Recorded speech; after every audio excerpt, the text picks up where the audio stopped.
Hello everyone, thanks for joining us on the program this evening. From the political crossfire in Enugu to the burning question of how prepared Nigeria really is for disasters.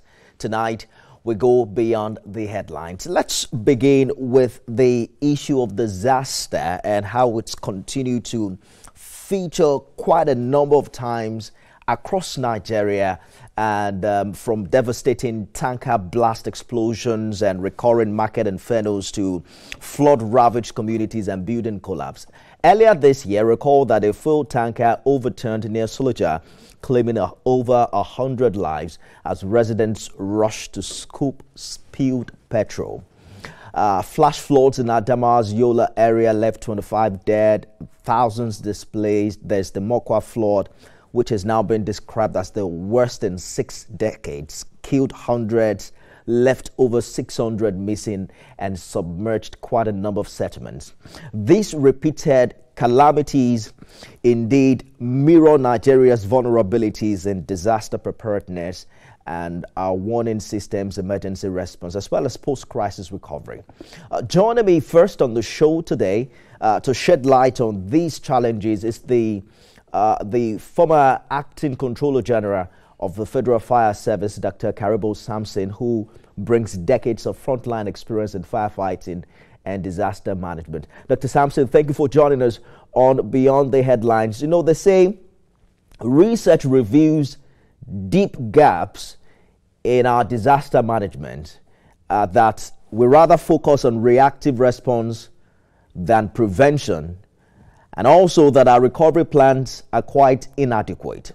Based on your frontline experience, what policy changes would you say are needed to most effectively close these gaps? Well, I think, my candid opinion, we need a whole lot of changes to take place so that we can actually move forward and stand the test of time.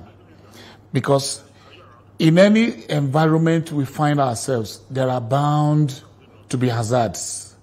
As long as there's a human factor, there are bound to be hazards. But then what do we do before such hazards take place? Are we prepared actually for hazards? Are we prepared for disasters? That is one question. That is one question, actually, that we've overlooked over time. Indeed. There's one of the UN envoys, I think Ban Ki-moon, he said most times before a disaster happens, we don't do anything. And I think it's correct. It is when a disaster happens, that is when we begin to look for fire trucks to purchase. Yes. And that's not supposed to be the case. When situations happen like this, there is what we call a post-disaster needs assessment. Post-disaster needs assessment.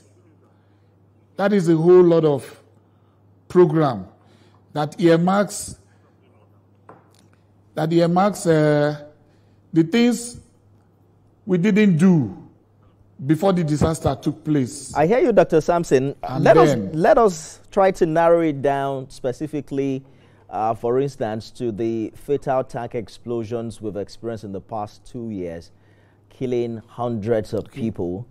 There's also the record-setting loss from flooding in Mokwa recently. Do you believe that the Federal Fire Service, for instance, should be more integrated into NEMA-led emergency response frameworks? And how could that achieve better coordination? Very good. I think if we put parameters in place, if we put such things in place, we'll be able to forestall any environment where these disasters are supposed to come to pass. But then, there are boats, rescue boats, we are supposed to purchase as an agency, as a NEMA. If these boats are purchased, it will help us. It will help us. Like this flood disaster in, I think, Niger State of recent. The primary responsibility of the Federal Fire Service is, one, saving of lives and property. In saving of lives and property, there are rescues we are supposed to take control of. But then, if we purchase these lifeboats, rescue boats, we'll be able to save lives and properties. Then secondly, this post-disaster needs assessment program is going to highlight the things we are supposed to put in place during a disaster. During a disaster, then after a disaster, the losses economically, social impact, economic impact, these are the things we are supposed to take care of. Absolutely. When we talk about post-disaster needs assessment program. Then, how do we go around this framework? It's just as if we are going to buy boats. We're going to buy boats. They will now spread the boats according to regions. I was telling somebody yesterday that the proximity of saving people from drowning is all about proximity to a situation room. If we have a situation room, like I was telling somebody yesterday that when the naval SEALs went to take out Osama bin Laden, Barack Obama was in Washington, but he was monitoring everything that was happening back there. So if we have a situation room whereby we can monitor the things that are happening across the country, we'll be able to save lives and property in that way. I hear you clearly. There are other issues like unsafe building practices, blocked drainages, poor urban planning, which have also in a way impacted significantly on our disaster risks. Recently, NEMA warned that it was going to rain for about 7 days, and we saw the impact, yes, the rapid impact of that on many of our communities. Do you think the Federal Fire Service, as it is now, have the mandate or even the capacity to enforce fire codes, or does it rely on other agencies? Yes, we don't have the capacity. We don't have the capacity. We must always rely on other agencies to assist us. We have the National Orientation Agency. They are supposed to go to town, educate people on what they need to do, what they need to put in place to forestall any incidents like this flooding disaster that is about to come up. So in any way we find ourselves, we are supposed to be a proactive agency, not a reactional agency. The fire service has the capacity as of now, as of when I left it then. The fire service has the capacity. Let us touch on a few things that you raised as acting CJ of the fire service. I think it was in 2022 you urged Nigerians not to obstruct firefighters and to always grant them right of way. And then there's the scooping of fuel from falling petrol tankers that we've also witnessed. How can we enforce this more effectively as someone who's experienced in this regard? Okay. We are supposed to have an enforcement agency. When we go out with possibly the civil defense people, civil defense officials. The Nigerian police is supposed to be like a joint force team, because we're talking about rendering service to Nigerians. So, in every way we find ourselves, this is what we are supposed to do. We are supposed to educate ourselves first and foremost. Because if it is in you, if safety stipulations are in you, it is within you, so you know what to do at the right time. Absolutely. And we're looking forward to that and counting on sustained efforts on the part of government. But I want us to quickly touch on the quality of welfare that is available for your men. The immediate past CG of the Federal Fire Service was allegedly subjected to a public show of shame by his officers following the announcement of his retirement and replacement by the president. I'm sure you've seen the viral video where several officers of the service were seen openly booing him. How do you honestly react to this, and what does it say about staff welfare and the efficiency of the Federal Fire Service? Well, he had his own plans. Till today as we speak, he has not paid me anything. Because the Honorable Minister then, Engineer Aregbesola, made sure that he boxed me outside the service. I cannot set any examination questions and judge will pass. It's a lie. They don't know anything. The whole service knows. They know my ability. I joined the service as a recruit fireman. And I left. Not that I left on my own, but because Nigerian issue happened to us. Aregbesola didn't want me there. He didn't want me there. So you were. I'm not here to talk about Aregbesola and what he did to me. I hear you, but you were. Go ahead, Dr. Samson. Yes. He gave my predecessor, my boss, 18-month service extension the day the man clocked 60 years. He gave him 18-month service extension. And I was begging him, just give me 8 months. He said, no, just retire and leave. Before I even took over, Aregbesola shopped my replacement. You were acting CG for about 2 years. To plead with him, to beg him. Were you removed at the instance of your statutory expiration of a retirement age? I just clocked 60 years yesterday. I clocked 60 yesterday. I hear you. Sounds a little bit disturbing, but there is more to the matter than what you're saying. We also perhaps have to hear from the other side to understand precisely why the minister chose to go that route. But moving on now, because we now have a new CG that was appointed, I think, 2 weeks ago by Mr. President. Yes, I served my 35 years. I served 35 years. I served 35 years. But then, if he had allowed me to be the Controller General as at when?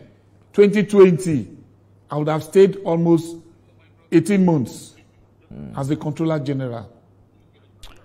So while you were acting CG, Dr. Samson, because I want us to touch on the welfare of the personnel of the Federal Fire Service and how important you think it is to advancing disaster management in Nigeria. You announced that officers who had responded to certain major fire outbreaks in Lagos, Kwara, and Plateau states would receive automatic promotions.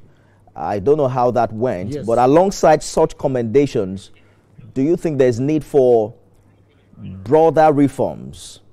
And what should these reforms be to be able to revitalize the sector? Yeah, these are policy issues. If you do well, you are supposed to be advanced. If you do well, you are supposed to be advanced. Normally, we do what the average Nigerian cannot do as firefighters. So if you do tremendously well, you are supposed to be encouraged to help you do more.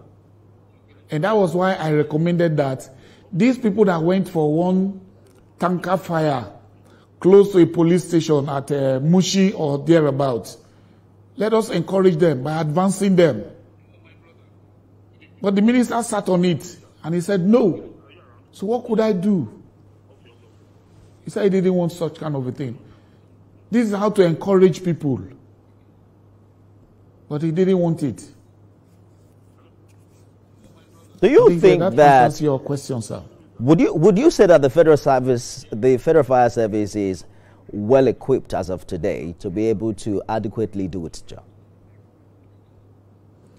No. We are not that much equipped. We don't have implements to handle collapsed building structures. We don't have that implement. There are emergency tenders we are supposed to purchase. Emergency tenders we are supposed to purchase that has cutters, that uses a chainsaw. We are supposed to have all of those kind of equipment. But we don't have them now. We don't have them. So, in my opinion, we are not that much ready for such issues. Dr. Samson, let's take such kind of equipment. Let's take a short break and we'll be right back with more. Stay with us, everyone.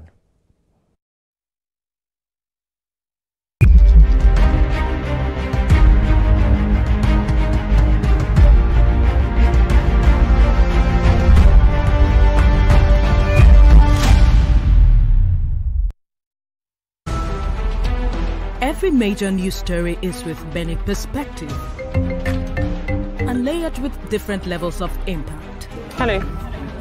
What time did this happen? We will be right there.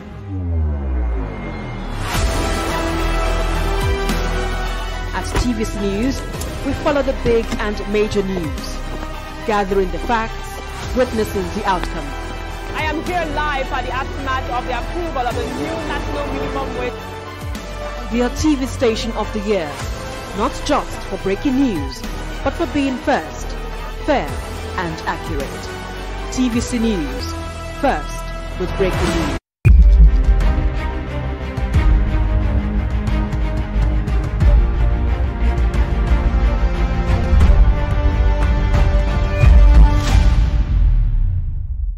Former Acting Controller General of the Federal Fire Service, Dr. Karebo Samson, thank you so much for staying the course on the program. You've talked about challenges with infrastructure. We've also heard of talks of the challenges of limited recruitment. We have to go now in a minute. What would be your advice if you have a magic wand? What do you think must be done now to change things going forward? Well, if I had my way, I'll set up a strike force that will take special strike force that will take care of those kind of hazards that the average fireman will not be able to handle. We can have rescue operations even at sea.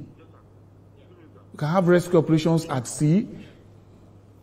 We can have rescue operations on land. All right. And even in the air. Because I told the former minister, Engineer Aregbesola, if you give me 8 months, the Federal Fire Service will be fighting fires with helicopters. He said, okay, I want you to go and do your training well. All right. Then you practice this issue before the president on October 1st. But lo and behold, he got me thrown out. I hear you. So that is what I intended doing then. And I still have the structures in place. It's a good place to leave it. Dr. Samson, good place to leave it. But yes, thank you so much for joining this conversation. We'll continue our conversation as regards this subsequently. I've been speaking with former Controller General of the Federal Fire Service. Thank you so much for talking to us.